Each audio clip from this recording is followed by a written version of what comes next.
ទាំងពីរតែឃើញទេថាក្រោយស្នេហាយើងសានរីករាយ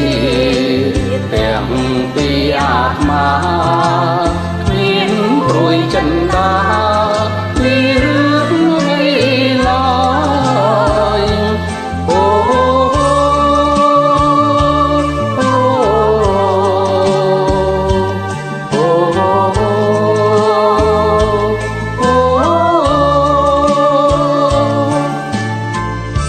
ព្រះអិនព្រះព្រំប្រទានពរជ័យឲ្យផុតទុក្ខភ័យឆ្លងដល់កង់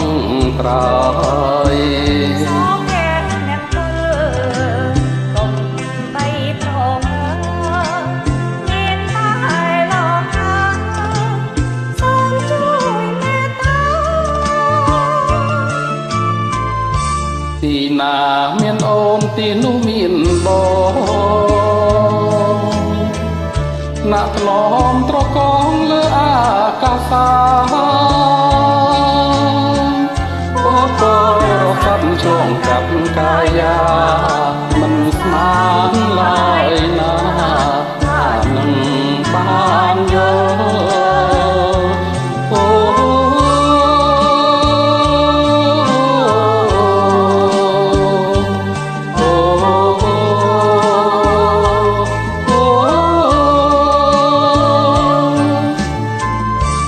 ព្រះអើយល្អណាំងល្អលើស៊ូស្រី